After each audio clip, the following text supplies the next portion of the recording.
आदिम तीर्थंकर प्रभु आदिनाथ मुनिनाथ,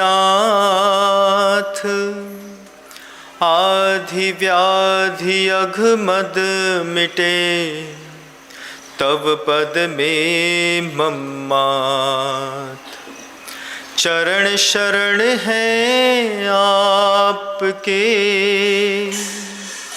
तारण तरण जहाज। भव दधि तट तक ले चलो, करुणा कर जिन राज। बोलिए आदि ब्रह्मा श्री आदिनाथ जी भगवान की, परम पूज्य आचार्य भगवंत गुरुदेव श्री विद्यासागर जी मुनि महाराज की, अहिंसा परमो धर्म की, बंधा जी के अश्चर्यकारी श्री अजितनाथ जी भगवान की, समस्त मुनि संघ की।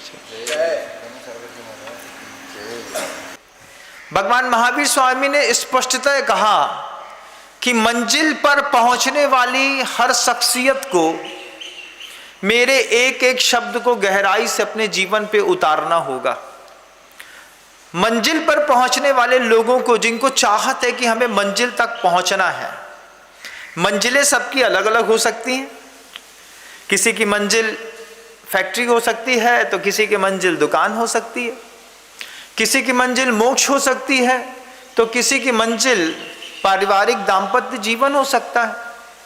किसी की मंजिल अपना स्वास्थ्य हो सकता है, तो किसी की मंजिल धन हो सकती है। भगवान महावीर स्वामी की देशना एक थी, लेकिन एक ही देशना में सबके विकास के सूत्र कैसे अनुभव वचन योग के माध्यम से प्रभुवर ने कहे, हम कभी उनको गहराई से समझने का प्रयास करें तो पता चले कि कितने सौंदर्य के साथ सब कोई मंजिल तक पहुंच सके। इसके लिए प्रभुवर की देशना हुई। जिसको भी सफलता चाहिए जीवन में चाहे वह स्टूडेंट लाइफ क्यों ना हो, आईएएस करना है, आईपीएस करना है, पीएससी फाइट करनी है, यूपीएससी देना है, सीएसीएस के एग्ज़ाम क्रैक करने हैं, आपको एमबीए करना है, इंटीरियर डेकोरेशन के लिए आपको कहीं जाना है, डॉक्टर बनना है, इंजीनियर बनना है, सीएफए करना है, गोल्ड मेडलिस्ट बनना है, कुछ भी करना है। जिनको भी मंजिल में सफलता चाहिए उनके लिए सार्वभौमिक सूत्र दिया सहन करने का, कि जिनको भी मंजिल पर पहुंचना है उनको मेरे द्वारा कहे गए इन सूत्रों पर अपना जीवन जीना होगा। जिंदगी में परिचय तो सहन करने ही पड़ेंगे। किसी स्टूडेंट को हो, किसी व्यापारी को हो, किसी साधु को हो, किसी महिला को हो, किसी पुरुष को हो, झाड़ू लगाने वाले व्यक्ति को हो, चाहे पढ़ करके कलेक्टर बने हुए व्यक्ति को हो, वो परिचय सबके जीवन में आते हैं। लेकिन आप उसको मजबूरी में सहन करते हैं और हम मजबूती से उसको स्वीकार कर लेते हैं। मजबूती से स्वीकार करने वाले को पता है जीवन का ये संघर्ष मेरा गहना है, इसको तो मैं अपने हाथ से कभी हटाऊंगा नहीं। लेकिन आप जब उसी संघर्षों को, परिसहों को मजबूरी में सहन करते हैं तो बाहर सहन भी करते हैं और अंदर कर्म का बंध भी उतना ही तीव्रतम स्तर का करते हैं। ये जिंदगी में नरकी हो जाती है और इसके बाद तो नरक मिलना ही है, क्योंकि अंदर तो कर्म बंध चल ही रहा है। तो मुनि महाराज जी आप खुद बताएं कि क्या करें। दुनिया में जिन भी लोगों को अपनी मंजिल तक पहुंचना है, अपनी मंजिल आप डिसाइड करिए। आपकी कुछ भी मंजिल होगी, मुझे इससे फर्क नहीं पड़ता। जिस व्यक्ति ने क्या एम बनाया है, उस अपने गोल को आपने क्या सेट किया है, किस गोल तक आपको पहुंचना है, उस गोल तक पहुंचने के लिए भगवान महावीर की देशना के 9वें अध्याय के 9वें सूत्र को अपने जीवन की लाइफ लाइन समझिएगा। घर से बाहर कदम निकालिए तो दिमाग में रख के चलिएगा, क्षुत पिपासा शीतोष्ण दंश मशक नांगना रतिस्ति चर्या निषद्या क्रोश वध याचना लाभ रोग तृण स्पर्श मल सत्कार प्रज्ञा ज्ञाना दर्शनानी, ये जो सूत्र है, ये सूत्र आपको पल पल जीना पड़ेगा। दुकान में बैठे हैं, हाँ महाराज, अब दुकान में बैठे बैठे क्षुधा लग रही है, भूख लग रही है, क्षुत पिपासा। साधु यहाँ पे मंच में बैठ के सह रहा है, लेकिन वो जानता है मेरे जीवन का श्रृंगार है, मुझे जो मिलेगा सब में खुश हूँ। स्टूडेंट को मंजिल तक पहुंचना है तो, एक व्यापारी को मंजिल तक पहुंचना है तो, एक अच्छे साधु को मंजिल तक पहुंचना है तो अपने जीवन में इस भाव से मुक्त होना पड़ेगा कि मुझे खाने के लिए क्या दिया जा रहा है, ठंडा की गर्म, शुद्ध और अशुद्ध का ध्यान तो रखना है कि हमें अशुद्ध भोजन नहीं करना, लेकिन शुद्ध में भी, घर के भोजन में भी मान लीजिए ठंडा मिल जाए, चलता है भैया। मंजिल तक पहुंचना है तो यहाँ चैपे चैपे मत करो। हीरे की दुकान खोल करके बैठे हुए व्यवसायियों का घर में जरा सी दाल रोटी के चक्कर में जब दिमाग खराब होता है तो 200 करोड़ के बिजनेस बाधित हो जाते हैं बंधु। कभी आप भी सोचिएगा, दुकान में बैठ करके घर की कितनी चिंता करते हैं। उसको समझाया था नहीं मानी, इसको समझाया था ये नहीं मानी, ऐसा हो रहा है वैसा हो रहा है। लेकिन जीवन का सौंदर्य है स्टूडेंट के लिए भी। अगर स्टूडेंट होकर के वो परिचय सहन को नहीं कर पाया, अच्छे खाने की चाहत में अपने कॉलेज को, अपने कैंपस को, अपने हॉस्टल को छोड़ करके आप बाहर निकल गए। हम कहीं पर होकर के आते हैं, किसी मॉल पे घूम करके आते हैं, थोड़ा खा पी करके आते हैं, जीभ के चटोरे किसी भी मंजिल तक कभी नहीं पहुंचे। चाहे वो पैसा कमाने वाले हों, चाहे विद्या के अध्ययन करने वाले हों, चाहे मोक्ष के प्राण चाहने वाले हों, हर आदमी को जीभ के चटोरेपन से मुक्त होना पड़ेगा। ये परिचय नहीं है, ये मंजिल पर पहुंचने की पहली सीढ़ी है, एक स्टेप अगर आपने क्षुधा का और प्यास का स्वीकार कर लिया तो। लेकिन जो लोग इस स्टेप को समझ नहीं पाते हैं, जिनको लगता है कि ये सिर्फ साधु के जीवन का अंग है, हमको इससे कोई मतलब नहीं है, हम जब चाहे खाना खा लें, जब चाहे पानी पी लें, इसके साइड इफेक्ट लाइफ में कितने हैं सोचिए ना। कभी एकाध साधु को कोई रोग कभी कभार दिखाई दे जाए, वो भी आप लोगों की गलती से, लेकिन आपके घर के अंदर तो हर तीसरा व्यक्ति spondylosis, cervical cancer, hypertension, diabetic, heart patient, न्यूरोसेंस में कहीं पर कोई क्लॉटिंग हो गई है। हर घर की कहानी बनती चली जा रही है धीरे धीरे। उस हर घर की कहानी के पीछे का कारण क्या मैं हूं? नहीं महाराज, आप खुद हैं। आप खुद नहीं है, आपके यहाँ का भोजन है। अगर आपने अपने भोजन की सात्विकता निश्चित कर ली होती और ये निश्चित कर लिया होता कि मेरे कर्म और मेरे पुण्य के उदय से मुझे जो मिलेगा मुझे सहज स्वीकार है, जीवन में आप हमेशा आगे बढ़ते चले जाते। हम आपसे पूछना चाहते हैं, उस चीज को समझने का प्रयास करिएगा जहां तक मैं आपको ले जाना चाहता हूं कि मंजिल तक पहुंचने वाले हर व्यक्ति को इन सब चीजों को हमेशा फाइट करना पड़ता है। एक स्टूडेंट को भी ठंडी गर्मी फाइट करनी पड़ती है, एक साधु को भी ठंडी गर्मी फाइट करनी पड़ती है, एक पैसा कमाने व्यापारी को भी ठंडी गर्मी फाइट करनी पड़ती है, तब वो मंजिल तक पहुंचते हैं।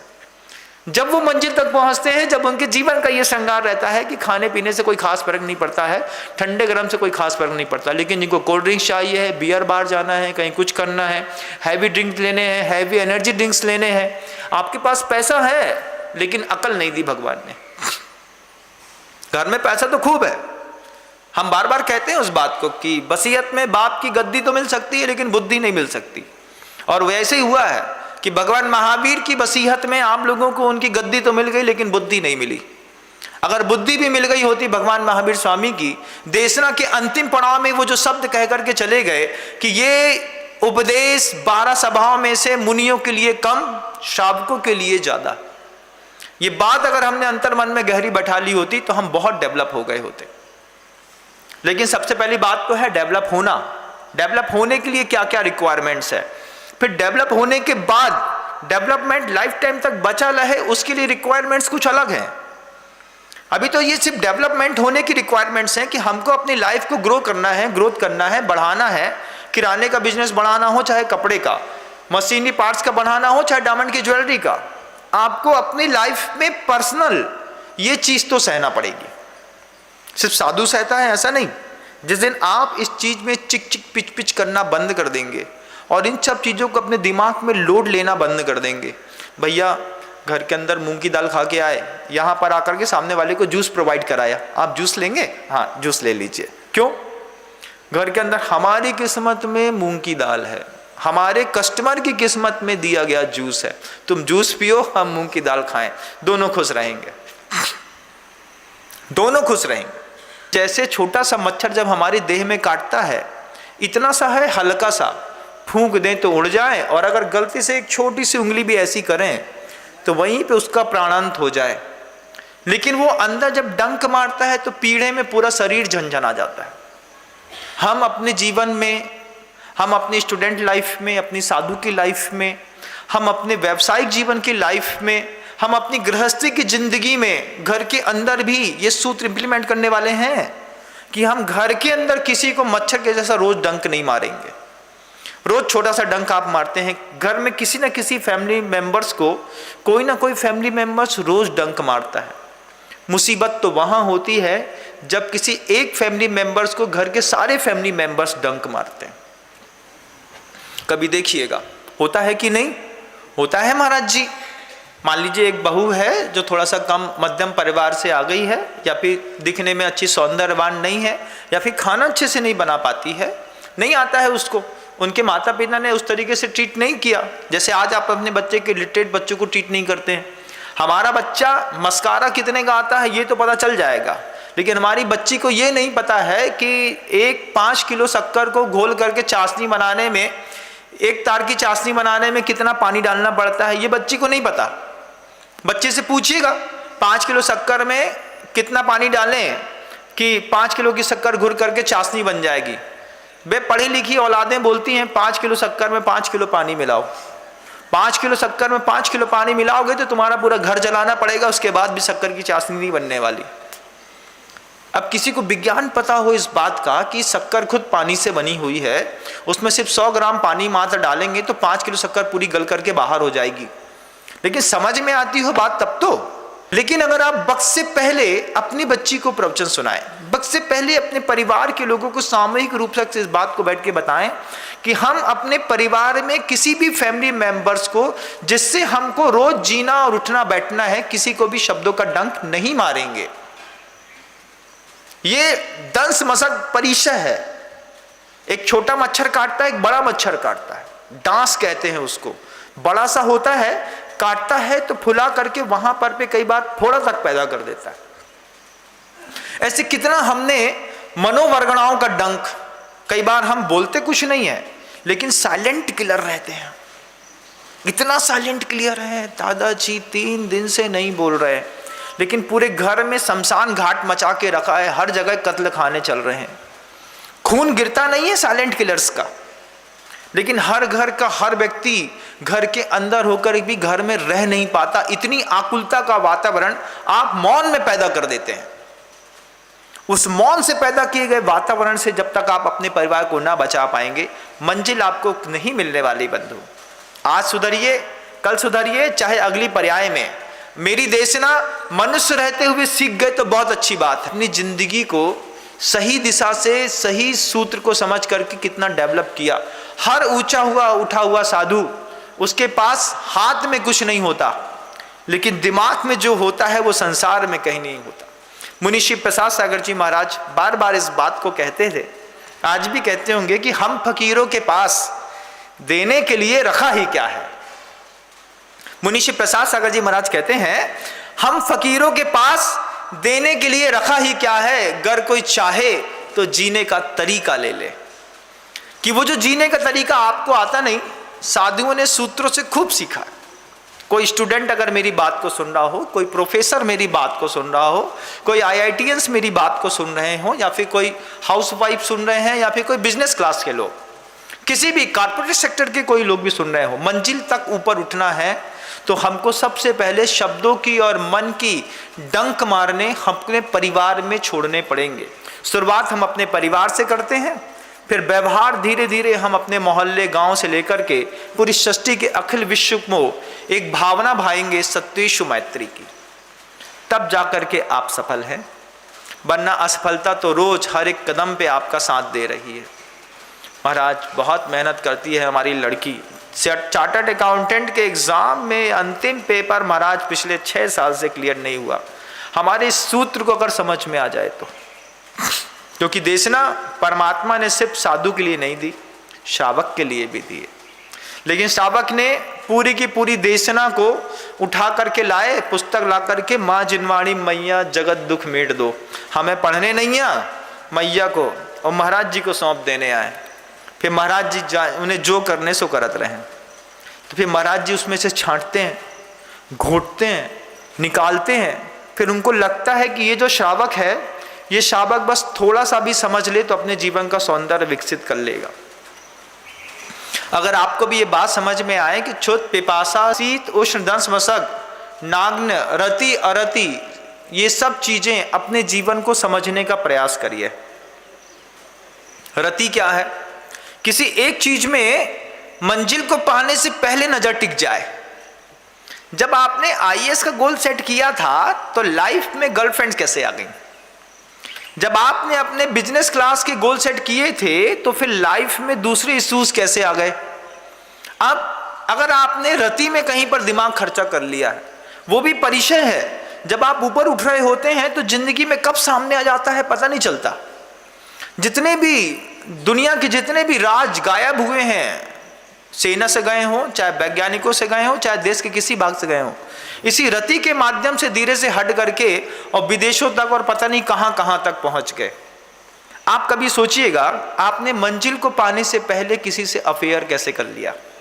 पहले मैं अपना गोल सेट कर चुका हूं, जब तक मेरा सीए क्लियर नहीं हो जाएगा मुझे किसी भी प्रकार के अफेयर में नहीं पड़ना है, ये मैंने खुद सेट किया है। जब तक मैं अपने बिजनेस में स्मार्ट होकर के अपने बिजनेस को डेवलप नहीं कर लूंगा, अपने घर का कमाया हुआ धन जो है वो किसी भी कीमत में किसी भी महिला को किसी भी दूसरे घर में खर्च करने का प्रयास नहीं करूंगा। सोच लिया है कि जब तक मुझे मंजिल नहीं मिलेगी मुझे किसी भी तरह किसी भी दूसरी चीज में अट्रैक्ट होने की जरूरत नहीं है। तो ये सूत्र भी अपनी जिंदगी का, पढ़ने वाले स्टूडेंट अगर मेरी बात को बहुत गौर से सुन रहे हो तो उनसे कहना चाहता हूं, हॉस्टल में बैठ करके पापा का 5,000 रुपए लेकर के जो आप किसी के साथ बाइक में घूम करके सिगरेट पीने, चाउमीन खाने, कहीं पे ड्रिंक करने चले जाते हैं, इससे आपकी मंजिल आपके हाथ से बहुत दूर हो रही है। ऐसे बच्चों के बैकअप्स तैयार रहते हैं। बंबई में बच्ची गई अभी एक हमारे घर की, तो हमने कहा कि ध्यान से रहना, मास्क पहन के रहना। वो कहती है बंबई में जिस बड़े कॉलेज में हम पढ़ रहे हैं वहां पे एक भी स्टूडेंट ये नहीं कहता कि पढ़िए, वो ये कहता तुम यहाँ पे पढ़ने के लिए आई हो। पढ़ने के लिए स्टूडेंट कॉलेज पे आते हैं, काहे के लिए? गोल अलग है, मंजिल अलग है अगर मान लीजिए आपकी, तो फिर आप तो कभी उसको अचीव ही नहीं कर पाएंगे।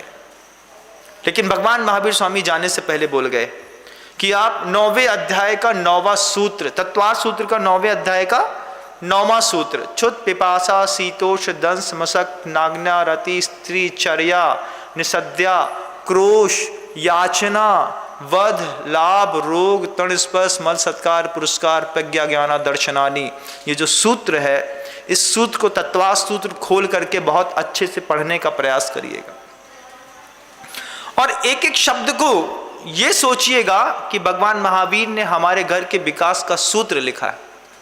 हम किसी को डंक नहीं मारेंगे, न तन से, न मन से, न धन से, न वचन से। हम कभी कभार वचन का डंक नहीं मारते हैं तो धन का डंक मार देते हैं। ऐसा काम करते हैं कि सामने वाले को घाटा लगना पक्का ही हो जाता है। हर क्रिया की प्रतिक्रिया तो होती है, आज नहीं तो कल होगी, और इस रूप में उदय में नहीं आएगी तो किसी और रूप में उदय में आएगी। लेकिन आपको आपके किए हुए कर्म का थोड़ा बहुत या बहुत ज्यादा फल तो भोगना पड़ेगा। कोई कम भी कर सकते हैं, क्योंकि कर्म की महिमा अपरंपार नहीं है, महिमा तो धर्म की अपरंपार है। लोग समझते हैं कर्म की महिमा अपरंपार है, तो बिल्कुल गलत बात। महिमा सिर्फ धर्म की अपरंपार। लेकिन हम अपने जीवन में इंप्लीमेंट करें तो, स्टूडेंट इंप्लीमेंट करें और बिजनेसमैन इंप्लीमेंट करें तो, आप किसी भी व्यस्ततम, जिनके घरों में बहुत ज्यादा पैसे की आवक जावक रहती है, व्यसनों की भी बहुत ज्यादा भरमार रहती है, वे बच्चे MCX में चांदी गोल्ड की ट्रेडिंग, बच्चे अगर मान लीजिए अफेयर में नहीं है, बड़े अफेयर में नहीं है, कुछ और फालतू काम नहीं कर रहे हैं, तो वह MCX खेलते हैं। 1 करोड़ 2 करोड़ 2.5 करोड़ 3 करोड़ 5 करोड़ रुपए गायब, और MCX में पता ही नहीं चलता है। कभी अपने दिमाग में इस बात को बहुत अच्छे से बैठा लीजिएगा कि इधर से आदमी कैश फेंकता है, वहां से कंप्यूटर उसके कैश को रिसीव करता है। उसको पता रहता है कि 4 बार इसको प्रॉफिट देना है और 5वीं बार में गले से बिल्कुल बराबर कर देना है इसको। आपने एक बार 5 लाख रुपए लगाया, 5 का 7 हो गया, इच्छा हो गई 70 करने की, 35 लगाए 105 हो गए, लेकिन जिस दिन 155 लगाए उस दिन 5 रुपए भी हाथ में नहीं आया। एक बार लॉस हो गया तो घर की पूरी धाराएं बिगड़ जाती हैं, सब का सब बर्बाद हो जाता है। लेकिन अगर हम भगवान महावीर की इस देशना को अपने घर में इंप्लीमेंट करें कि हमको जब तक हमारा गोल अचीव नहीं हो जाएगा, हमारे संसाधन से हम किसी भी संसाधन में किसी भी प्रकार का उपयोग लेकर के नहीं जाएंगे। वो योग निरोध की धारणा भी उन गुरुओं की ऐसी ही होती है बंधुओं, तब जाकर के कैवल्य ज्ञान की प्राप्ति होती है। जब जाकर के एक अच्छा स्टूडेंट जो IAS officer first class first position पे आता है, उसकी ज़िंदगी का एकमात्र पैशन होता है पढ़ाई, पढ़ाई और पढ़ाई। लेकिन हमारे यहाँ पैशन ना होकर के सिर्फ एक फैशन हो गया है कि पढ़ाई के लिए बाहर चलते हैं, 2-3 साल एंजॉय करेंगे, फिर बैकअप पे तो पापा का बिजनेस है ही, तो धीरे से सेटलमेंट तो हो ही जाना है, चिंता मत करो। और फिर बहुत सारे लोगों के दिमाग में रहता है पिता की 15 एकड़ जमीन है हाईवे पे, 5 करोड़ रुपए एकड़ की है, 1 एकड़ बेचेंगे जिंदगी फुल सेटल्ड है। ऐसी विचारधाराएं हैं। तो मंजिल चूज ही क्यों करी है, गोल सेट ही क्यों किया है? हमको अपनी मंजिल पर पहुंचना हो तो 9वें अध्याय के 9वें सूत्र को अपने जीवन का अंग बनाइएगा। मंजिल तक पहुंचने के लिए 9वें अध्याय का 9वां सूत्र, और जो मंजिल पर पहुंच गए हैं, जिनका एम्पायर जबरदस्त जमा हुआ है, जो कलेक्टर्स हैं, मान लीजिए बहुत अच्छे इंडस्ट्रिस्ट हैं, बहुत बड़े ऊंचे पद पर बैठे हुए साधु हैं, बहुत ऊंची पद पर बैठी हुई कोई पर्सनालिटी है, प्रधानमंत्री हैं, CM हैं, PM हैं, कोई भी हैं, ये अपनी एक्सट्रीम सीट पर बैठने के बाद आपको कौन सी वो विचार चाहिए है जिससे ये सीट मेरी दुनिया में कभी लॉस ना हो। इसके लिए हम कल पुनः बात करेंगे। आज आपका समय हो गया है, शब्दों को विराम देता हूं। गुरुदेव श्री विद्यासागर जी महाराज। जा वाणी के ज्ञान से सूझे लोकालोक, सो वाणी मस्तक नमो सदा देत हूँ धोख। हे जनवाणी भारती तो है जपो दिन रैन, जो तेरी शरणा गहे सो पावे सुख चैन।